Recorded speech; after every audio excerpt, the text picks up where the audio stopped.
এমন সব স্লোগানে সকালে রাজধানীর উত্তরার বিএনএস সেন্টারের সামনে ঢাকা ময়মনসিংহ মহাসড়ক অবরোধ করে বিক্ষোভ শুরু করে এইচএসসি পরীক্ষার্থীরা। যেসব শিক্ষামন্ত্রী শিক্ষার্থীর সমস্যা বোঝে না, তাদের সমস্যা মূল্যায়ন করে না, সেসব শিক্ষামন্ত্রী আমরা চাই না। এই যুগে নকল করে না কেউ, আগে শিক্ষা কার্যক্রম পরিবর্তন করেন, তারপরে ভাই পরীক্ষায় সংস্কার আনেন। ভাই ফিজিক্স ফার্স্ট পেপার সেকেন্ড পেপারের মাঝখানে একদিন বন্ধ, আসলে এটা মেনে না যায় না। কি আমায় কে পারবে? রোবট না হলে ভাই একদিনে পসিবল না। প্রায় একই সময়ে সায়েন্স ল্যাব এলাকায়ও শুরু হয় বিক্ষোভ। ঘণ্টাখানেকের জন্য মিরপুর সড়ক অবরোধ করে রাখে তারা। পরে সায়েন্স ল্যাব থেকে সরে গিয়ে ঢাকা কলেজের সামনে অবস্থান নেয় আন্দোলনকারীরা। এ সময় তাদের সঙ্গে যোগ দেন অভিভাবকরাও। পরীক্ষা পদ্ধতি সংস্কারের পাশাপাশি পুরো শিক্ষা ব্যবস্থার মান উন্নয়নে কার্যকর উদ্যোগ নেয়ার দাবি জানান তারা। ফার্স্ট অফ অল হচ্ছে শিক্ষামন্ত্রীর পদত্যাগ, এরপর হচ্ছে আমাদের ভুল প্রশ্ন পরীক্ষা নেওয়া হচ্ছে। তো যারা ভুল প্রশ্ন করছে ওনাদের হচ্ছে জবাবদিহিতা। বাচ্চারা অসুস্থ হয়েছে, জ্বর, মাথা ব্যথা, তারা বাসায় যে পড়তে পারতেছে না। আবার রুটিনটা দেখেন, রুটিনটা খুবই খারাপ করছে।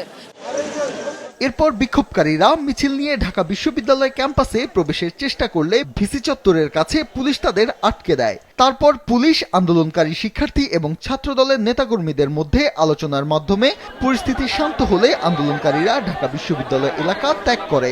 ছাত্রদেরও নিরাপত্তার এখানে বিষয় আছে। এখানে দেখা যায় ছাত্রদের 200-300 ছাত্র মাঝে একটা ব্যাড এলিমেন্টসও ঢুকতে পারে, ঢুকে একটা স্যাবোটেজ তৈরি করে তারা ছাত্রদের ঘাড়ে ফেলে দিতে পারে। সেগুলো যাতে না হয় আমরা সতর্কভাবে সেটা করি। পরীক্ষার্থীদের আন্দোলনের কারণে রাজধানীর বিভিন্ন সড়কে দেখা দেয় তীব্র যানজট। এতে দুর্ভোগে পড়েন রাজধানীবাসী। টঙ্গী থেকে এই পর্যন্ত হেঁটে আসলাম। এই তীব্র রোদে গরমের মধ্যে হেঁটে আসা খুব আমাদের জন্য কষ্টদায়ক। 4 ঘন্টা ধরে বয়ে রয়েছি, আমাদের তো মনে করেন অবস্থা খারাপ।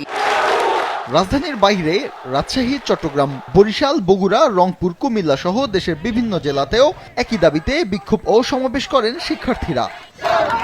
এদিকে সংসদে এইচএসসি পরীক্ষার্থীদের আন্দোলন নিয়ে এক প্রশ্নের জবাবে শিক্ষামন্ত্রী বলেন, কোন শিক্ষা প্রতিষ্ঠানে জলাবদ্ধতার কারণে শিক্ষার্থীরা পরীক্ষায় অংশ নিতে না পারলে সেখানে পুনরায় পরীক্ষা নেয়ার ব্যবস্থা করা হবে।